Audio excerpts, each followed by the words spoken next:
Okay, so I just ended part 1 by talking about step number 3, which is actually the last step, but I'm going to go further into it. Before I do that, I feel like we need another manifestation disclaimer. Manifestations are based on feelings, literally the sensations in your body. Manifestation or law of attraction will not respond to your thoughts. So this is when you start realizing that it doesn't really matter what you think, it just matters what you feel, which is why I'm telling you to only pick one low resistance thought that always brings you into a vibration of either happiness or peace. This thought is going to be different for every single person. I mean, consider the fact that if I'm in the Philippines, my thoughts are going to be in Tagalog, and if I'm in the States, my thoughts are probably going to be in English. So it doesn't really matter what words you're saying to yourself, it's just that they produce a feeling of happiness. So I tend to think, I'm so glad I have hair on my head. I am so happy I have unconditional love from my parents. Obviously, these thoughts aren't going to produce the same feelings in everyone. And once again, it does not matter what the thought is. It just has to make you feel good. Now, remember how I said this was going to feel pointless? This only feels pointless because you've been taught that you need to focus on your manifestations for them to come to you.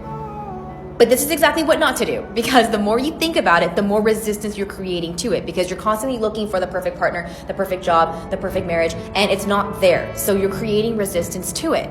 And resistance or non-belief is the killer of all manifestations. So by picking that one easy thought that makes you feel better is what Abraham Hicks means, which he calls it going general. They tell us to stop being so specific. Just go general. Just think about one nice thing you like. Oh my gosh, my sheets are so cozy. Oh my God, the sun is shining. It doesn't matter what you're thinking as long as it brings your vibration back up.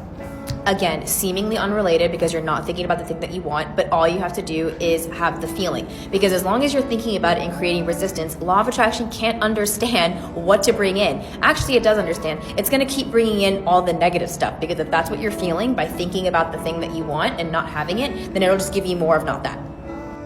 It only knows how to attract like with like. So you want to feel happy in a relationship? Feel happy single first. You want to be rich to be happy poor. You want to feel positive? Be happy being negative. It literally is, as Alan Watts calls it, the backwards law. It's like you can't get there from here. You have to be okay here to get there. So the weirdest thing to the ego is that, oh, I have to forget everything that I want in order to get it. And the answer is yes.